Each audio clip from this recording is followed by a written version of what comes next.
Un habitat permanent est attesté dans les limites du Paris actuel, à partir de la période chasséenne, entre 4000 et 3800, avant notre ère, au village de Bercy. Les restes de 3 pirogues néolithiques, aujourd'hui visibles au musée Carnavalet, ont ainsi été retrouvés, sur la rive gauche d'un ancien bras de la Seine, dans le 12e arrondissement, où la présence humaine semble avoir été continue durant le néolithique. De façon générale, l'histoire du site parisien est toutefois mal connue, jusqu'à la période gallo-romaine. Seule certitude, les Parisii, l'un des 98 peuples gaulois, vivent dans cette région en 52, avant notre ère, au moment d'être soumis à Rome. Ainsi, on ne connaît pas précisément l'emplacement de la cité gauloise, mentionnée dans les sources latines. Il pourrait s'agir de l'île de la Cité, bien qu'aucun vestige archéologique, antérieur à Auguste n'y a toutefois été retrouvé, de l'île Saint-Louis, d'une autre île aujourd'hui rattachée à la rive gauche, voire du site de Nanterre, où a été découvert en 2003, une importante agglomération ordonnée.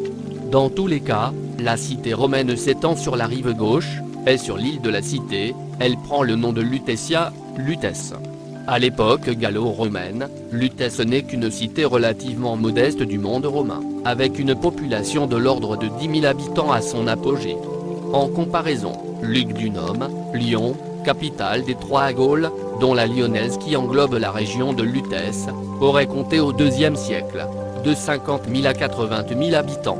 Elle connaît toutefois une certaine prospérité grâce au trafic fluvial. Suivant la tradition, la cité aurait été christianisée par Saint Denis, martyrisé vers 250. La position stratégique de Lutèce, face aux grandes invasions, en fait un lieu de séjour pour l'empereur Julien, entre 357 et 360, puis Valentinien Ier, en 365-366. La cité prend le nom de Paris à cette époque. Si ces faubourgs subsistent encore au IVe siècle, la population se replie au Ve siècle, dans l'île de la Cité, fortifiée par la récupération de pierres prises aux grands édifices ruinés. En 451, Sainte Geneviève, future patronne de la ville, serait parvenue à convaincre les habitants de ne pas fuir devant Attila et ses Huns, qui s'en détournent effectivement sans combat. Au Moyen Âge, en 508, après avoir conquis la majeure partie de la Gaule, Clovis fait de Paris sa capitale. Il y établit sa résidence principale, Palais des Thermes, et y fait construire plusieurs édifices religieux, dont la basilique des Saints Apôtres, où il est enterré. Le rôle de la cité doit cependant être relativisé, dans la mesure où il n'existe pas alors d'administration royale. Tout au long des 6e et 7e siècles, Paris garde une importance particulière, même si les divisions du royaume de Clovis, entre ses héritiers, limitent son rayonnement. Childebert Ier y fait ainsi construire la plus grande cathédrale de la Gaule, la cathédrale Saint-Étienne, tandis que Childéric II fait rénover les arènes gallo-romaines. Durant cette période, revitalisée par les fondations monastiques, et sa fonction de capitale, la ville commence probablement à s'étendre sur la rive droite, alors que la rive gauche est réoccupée. L'extension vers l'est du royaume des Francs, sous le règne de Charlemagne, fait perdre à Paris sa position politique privilégiée. À partir du milieu du IXe siècle, elle fait partie du territoire des Robertiens, qui prennent le titre de comte de Paris. Particulièrement exposée à cause de sa situation sur la Seine, elle est à la même époque ruinée économiquement par les raids des Vikings, qui la ravagent à plusieurs reprises, ce qui oblige la population à se replier à nouveau sur l'île de la Cité. En 885 et 886, assiégée par les Normands, la cité parvient à leur résister avec succès, tout en leur barrant l'accès au fleuve. Cet épisode procure un grand prestige à Paris, et à son conteuse, qui a aidé à sa défense. Il marque par contre une étape du déclin de l'Empire carolingien, le comportement de Charles le Gros ayant été jugé indigne, durant les événements. Sous le règne des premiers Capétiens, Paris est une des principales villes du domaine royal, mais pas une capitale, n'étant pour eux qu'une résidence parmi d'autres. Elle gagne cependant en importance avec le temps. Robert le Pieux fait ainsi restaurer le palais de la Cité, et plusieurs abbayes, tandis que Louis VI, puis Louis VII, y fixent leur cour, et leur chancellerie. Dans le même temps, la cité prospère, devenant une place importante du commerce du blé, du poisson et du drap, les marchands parisiens s'unissant au sein d'une anse des marchands de l'eau, privilégiée par Louis VII, en 1170 et 1171. Elle devient également un centre d'enseignement majeur, grâce aux écoles épiscopales, dans un premier temps, puis à partir du milieu du XIIe siècle, aux communautés religieuses qui s'établissent sur la rive gauche alors dépeuplée. À l'image de l'ensemble de l'Occident chrétien, sa population augmente à cette époque de façon considérable, Paris s'étend d'abord sur la rive droite, début du XIe siècle, qui devient son poumon économique, l'île de la Cité abritant dès lors les grands édifices administratifs et religieux.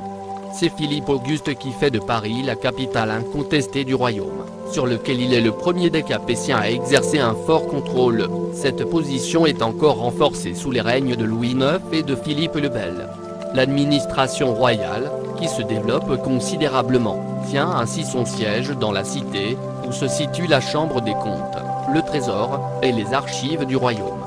Les bourgeois parisiens jouent un rôle majeur dans la gestion de l'État, faisant souvent partie du proche entourage du souverain. Les monarques veillent néanmoins à limiter l'autonomie de la ville, qui n'obtient pas le statut de commune. Les corporations se voient seulement accorder divers privilèges politiques, ce qui aboutit en 1263 à l'apparition d'une municipalité composée d'un prévôt des marchands et 4 échevins. Dans le même temps, les écoles de la rive gauche s'unifient en une università, reconnue par le pape en 1209-1210, faisant de Paris le plus prestigieux centre d'enseignement Europe occidentale pendant au moins un siècle. La cité devient également le symbole du pouvoir royal, qui cherche à lui donner des édifices dignes de son rang. La cathédrale Notre-Dame est achevée vers 1250, la Sainte-Chapelle abritant la couronne d'épines du Christ en 1248, le palais de la cité est rénové et étendu, et le marché parisien est couvert et emmuré, les halles. Philippe Auguste entoure par ailleurs les deux rives de la cité de murailles de pierre, terminées entre 1209 et 1212. Paris poursuit sa croissance, la rive gauche étant repeuplée au XIIIe siècle. Au début du XIVe siècle, on estime sa population à environ 200 000 habitants, ce qui en fait la ville la plus peuplée d'Europe.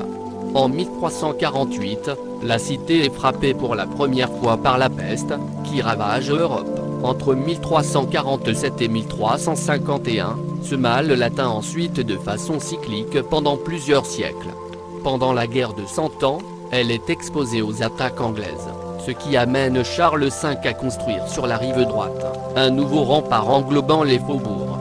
Dans le même temps, dans un contexte de dépression économique et de défaite militaire, l'autorité royale est remise en cause. Le prévôt des marchands, Étienne Marcel, tente ainsi de s'emparer du pouvoir en 1357-1358, tandis que les émeutes populaires se multiplient, telles celles des Maillotins, en 1382.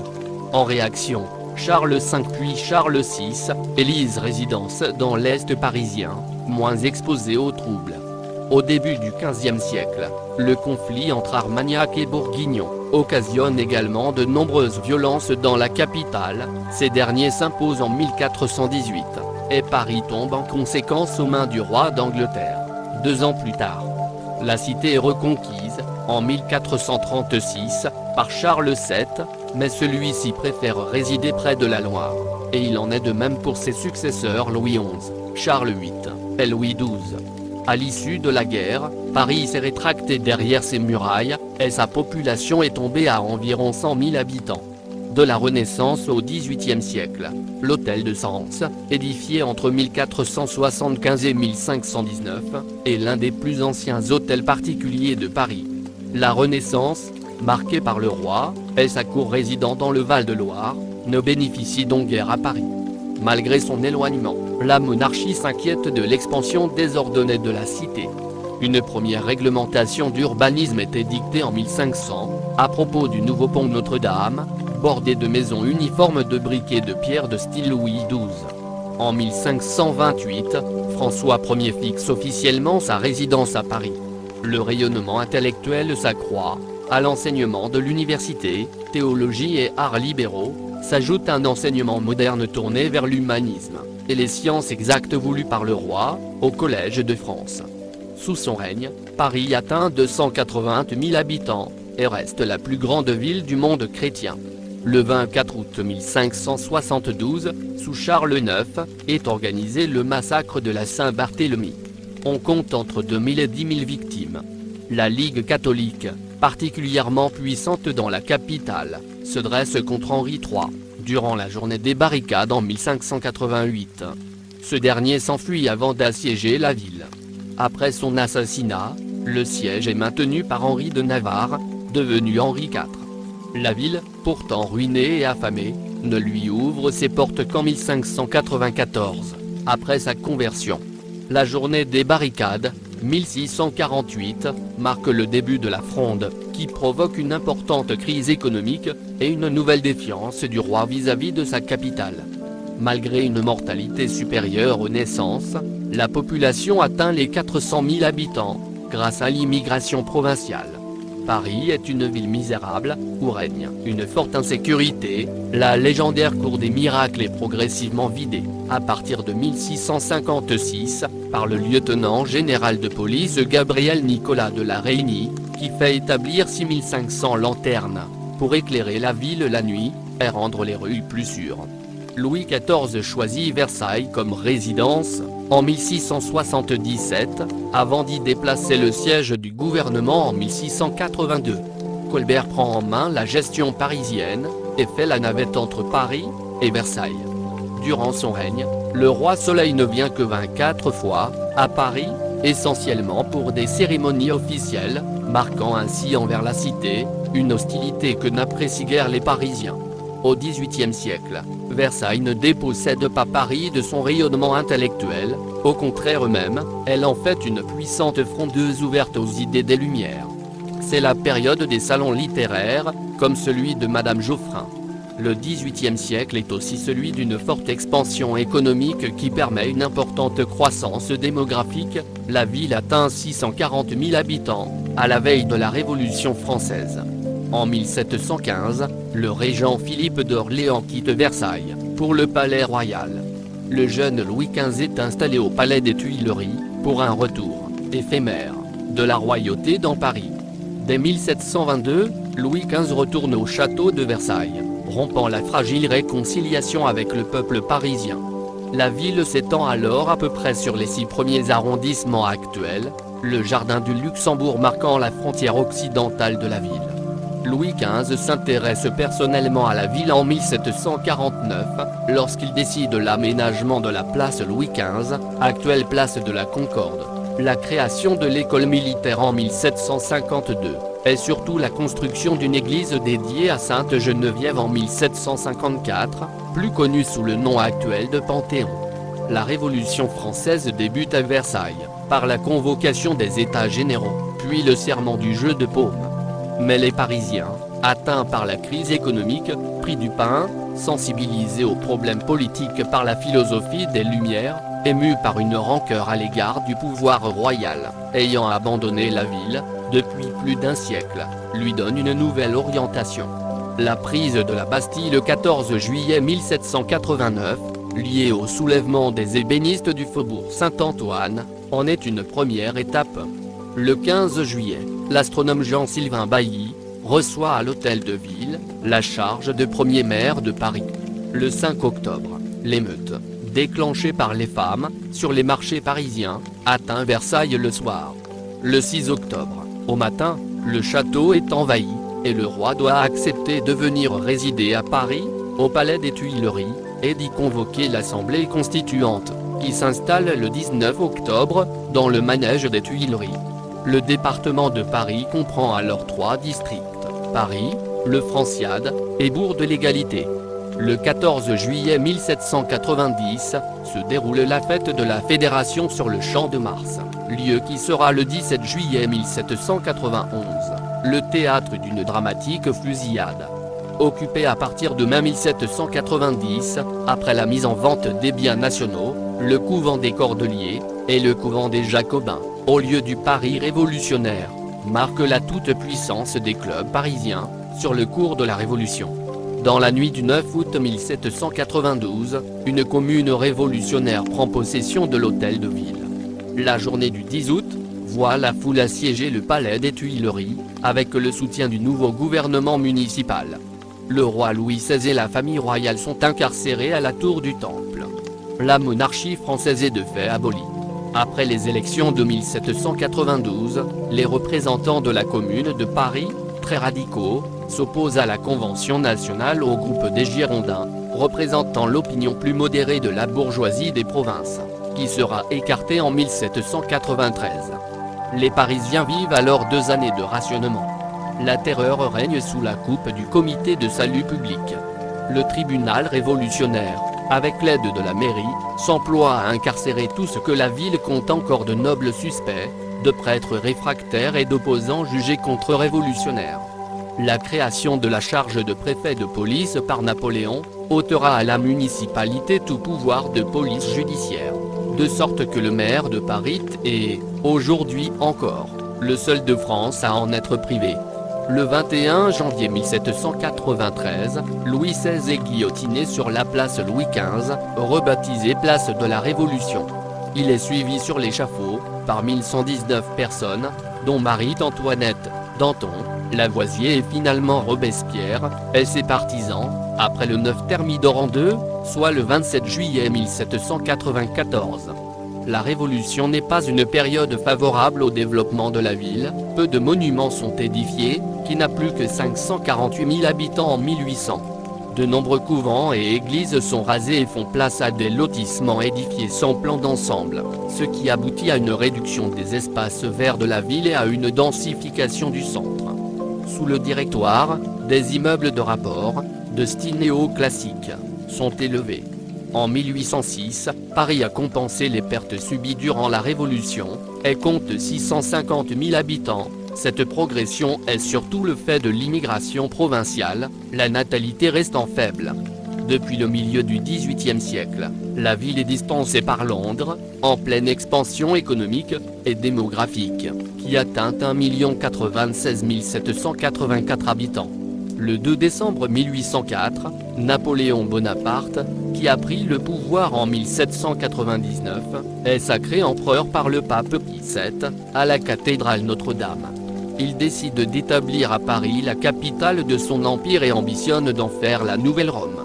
Il ordonne dans ce but la construction des arcs de triomphe de l'Étoile et du Carrousel, ainsi que celle du palais impérial de la Bourse, achevé sous la Restauration, et de la colonne Vendôme. Il soumet également à Jean-Antoine Lavoine le projet de l'éléphant de la Bastille, et aux architectes Percier et Fontaine, l'édification du palais du roi de Rome, dont seuls les jardins du Trocadéro et le pont d'Iéna seront en définitive terminés. L'empereur multiplie par ailleurs les points d'eau, alimentés par un réseau de 50 km de canaux, qui acheminent l'eau de l'Ourcq. En 1814, la bataille de Paris entraîne la capitulation de la capitale puis conduit à la première abdication de Napoléon et à la Restauration. Les Cosaques de l'armée russe occupent certains points de la ville, ce qui donnera lieu à une légende concernant l'origine du mot bistrot, comme le proclame le syndicat d'initiative du Vieux Montmartre, au restaurant à la Mercaterine, place du Tertre. Les armées alliées quittent la ville après le 3 juin 1814.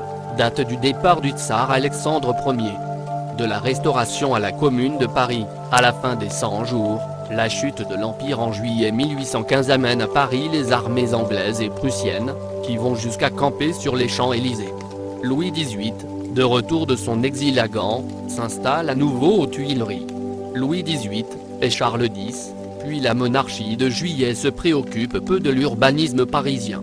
Le prolétariat ouvrier, en forte expansion, s'entasse misérablement dans les quartiers centraux qui, avec plus de 100 000 habitants au kilomètre carré, constituent d'importants foyers d'épidémie. Le choléra, en 1832, fait 32 000 victimes. En 1848, 80% des morts vont à la fosse commune, et les 2/3 des Parisiens sont trop pauvres pour payer des impôts. La masse paupérisée du petit peuple, délaissée, excédée, est mûre pour des révoltes répétées, que le pouvoir ne pas germer ou est sûr de vaincre. Les barricades font tomber Charles X, lors des Trois Glorieuses, puis Louis-Philippe en 1848. La société de l'époque est abondamment décrite par Balzac, Victor Hugo ou Eugène Sue. Durant cette période, la ville accélère son rythme de croissance pour atteindre le mur des fermiers généraux. Entre 1840 et 1844, la dernière enceinte de Paris, dite enceinte de Thiers, est construite sur l'emplacement actuel du boulevard périphérique. Au cœur de la ville, la rue Rambuteau est percée. Avec l'avènement du Second Empire, Paris se transforme radicalement. De structures médiévales, aux constructions anciennes et insalubres, quasiment dépourvues de grands axes de circulation, elle devient en moins de 20 ans une ville moderne. Napoléon III a des idées précises sur l'urbanisme et le logement. Le Paris d'aujourd'hui est donc avant tout celui d'Haussmann. Des milliers de logements disparaissent, sur fond d'une spéculation immobilière qui sera la cause d'un krach financier international. Le 1er janvier 1860, une loi permet à Paris d'annexer plusieurs communes voisines. La capitale française passe ainsi de 12 à 20 arrondissements, et de 3288 à 7802 hectares. Après ces annexions, les limites administratives de la ville ne seront que peu modifiées et la croissance urbaine, qui continue toujours de la fin du 19e siècle au 20e siècle, ne s'accompagnera donc plus d'une expansion des frontières communales, ce qui est à l'origine de la banlieue. Lors de la guerre franco-prussienne de 1870, Paris est assiégée pendant plusieurs mois, mais n'est pas prise par les armées prussiennes. À cette occasion, est inventée la poste aérienne, grâce aux ballons montés. Refusant l'armistice signé le 28 janvier 1871 et à la suite des élections de février qui portent au pouvoir des royalistes désireux de mettre fin à la guerre, les Parisiens s'insurgent le 18 mars 1871. C'est le début de la Commune de Paris. L'Assemblée monarchiste, installée provisoirement à Versailles, la réprime entre les 22 et 28 mai, lors de la semaine sanglante qui reste à ce jour la dernière guerre civile qu'ait connue Paris. Après la guerre de 1870, pour se relever, la ville de Paris lève un grand emprunt public de 1,2 million de francs, qui rencontre un grand succès. Il est souscrit plus de 15 fois. Pendant la Belle Époque, l'expansion économique de Paris est importante. En 1913, la ville possède 100 000 entreprises qui emploient 1 million d'ouvriers. Entre 1900 et 1913, 175 cinémas sont créés à Paris. De nombreux grands magasins voient le jour, et contribuent au rayonnement de la ville lumière. Lieu de toutes les spéculations, Paris devient aussi la deuxième place financière internationale presque à égalité avec Londres. 2 expositions universelles laissent une large empreinte dans la ville. La Tour Eiffel est construite pour l'exposition de 1889, centenaire de la Révolution française, qui accueille 28 millions de visiteurs. La première ligne du métropolitain, le Grand Palais, le Petit Palais et le pont Alexandre III, sont inaugurés à l'occasion de celle de 1900, qui reçoit 53 millions de visiteurs.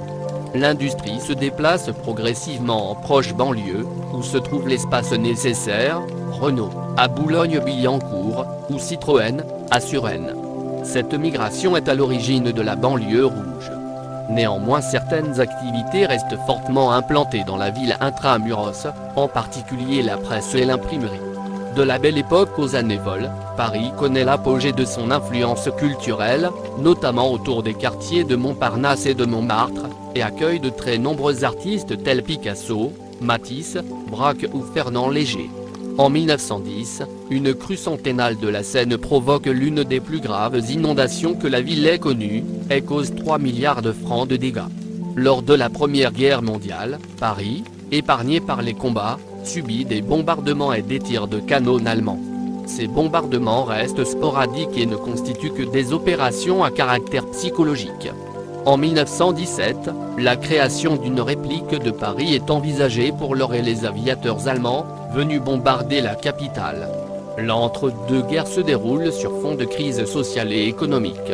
Les pouvoirs publics, pour répondre à la crise du logement, votent la loi Loucheur, qui crée les habitations à bon marché, érigées à l'emplacement de l'ancienne enceinte de Thiers. Les autres immeubles parisiens sont, pour l'essentiel, délabrés et constituent des foyers de tuberculose. La densité urbaine culmine en 1921, Paris intramuros comptant 2 906 000 habitants. Parallèlement, Les lotissements se développent partout autour de la cité, en banlieue où l'expansion se fait de façon anarchique, souvent en plein champ sans réels aménagements ou équipements publics. Les Parisiens tentent de reprendre leur prééminence politique dans un contexte de multiples scandales financiers et de corruption des milieux politiques. Le 6 février 1934, la manifestation des Ligues patriotes contre la gauche parlementaire dégénère en émeute et fait 17 tués et 1500 blessés, puis le 14 juillet 1935, un important défilé en faveur du Front populaire, compte 500 000 manifestants. Pendant la Seconde Guerre mondiale, Paris, déclarée ville ouverte dès la débâcle, est occupée par la Wehrmacht, le 14 juin 1940. Elle est relativement épargnée. Le gouvernement du maréchal Pétain installé à Vichy, Paris cesse d'être la capitale et devient le siège du commandement militaire allemand en France. Le 23 décembre 1940, l'ingénieur Jacques Bonsergent est le premier résistant fusillé à Paris. Les 16 et 17 juillet 1942, il est procédé à la rafle du Veldiv, arrestation de 12 884 juifs, la plus massive en France, pour l'essentiel des femmes et des enfants. À l'approche des troupes alliées, la résistance intérieure déclenche un soulèvement armé le 19 août 1944. La libération de Paris se fait le 25 août, avec l'entrée dans Paris de la 2e division blindée, du général Leclerc, et de la 4e division d'infanterie américaine, du major-général Raymond O'Barton. La veille, Leclerc avait donné l'ordre au capitaine Raymond Dron de percer les lignes ennemies, avec sa 9e compagnie, la Nuve, régiment de marche du Tchad, qui arrive à l'hôtel de ville, dans la soirée à 21h22. Le général von Coltitz capitule sans exécuter les ordres d'Hitler demandant la destruction des principaux monuments de la ville. La ville est relativement épargnée par les combats. Paris est l'une des rares communes de France à se voir décerner le titre de compagnon de la Libération. En 1956, Paris se lie à Rome, par un jumelage privilégié, symbole fort dans une dynamique géographiquement plus large de réconciliation et de coopération, après la Seconde Guerre mondiale. Sous les mandats du général de Gaulle de 1958 à 1969, plusieurs événements politiques se déroulent dans la capitale. Le 17 octobre 1961, une manifestation en faveur de l'indépendance de l'Algérie est violemment réprimée. Selon les estimations, entre 32 et 325 personnes sont massacrées par la police, alors dirigée par Maurice Papon. À partir du 22 mars 1968, un important mouvement étudiant démarre à l'université de Nanterre. Il entraîne dans le quartier latin des manifestations qui dégénèrent en émeutes. La contestation prône encore dans un contexte de solidarité internationale et d'émulation, noirs et féministes américains, provo-néerlandais, printemps de Prague, attentat contre l'allemand Rudi Dutschke, etc. Entre brimés idéalistes et jeunes, bercés par Bob Dylan, et son tube, The Times à Changigne voulant changer le monde, se développe très vite en crise politique et sociale nationale. Le 13 mai, d'immenses défilés rassemblent 800 000 personnes venues protester contre les violences policières.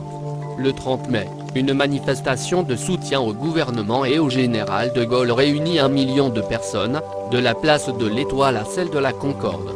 Après 2 mois de désordre et de troubles, les Parisiens votent massivement en faveur du général de Gaulle lors des élections législatives des 22 et 29 juin, et le calme revient. Le successeur du général de Gaulle, Georges Pompidou s'intéresse de près à la capitale. Il laisse son nom au bâtiment qui abrite le Musée national d'art moderne, et la bibliothèque publique d'information, et à la voie express rive droite. Valéry Giscard d'Estaing, président à son tour, ne partage pas sa vision d'une modernisation radicale, il remet en cause le projet prévu pour les halles et interrompt partiellement celui de voie express rive gauche. En 1976, l'État accorde pour la première fois depuis 1871, une municipalité autonome à la capitale. Le gaulliste Jacques Chirac est alors élu maire, puis réélu en 1983 et 1989. Sous le premier mandat du président François Mitterrand, Une réforme est adoptée par la loi de décentralisation du 31 décembre 1982, elle dote chaque arrondissement de la capitale d'un maire, et d'un conseil municipal propre, et non plus désigné par le maire de Paris.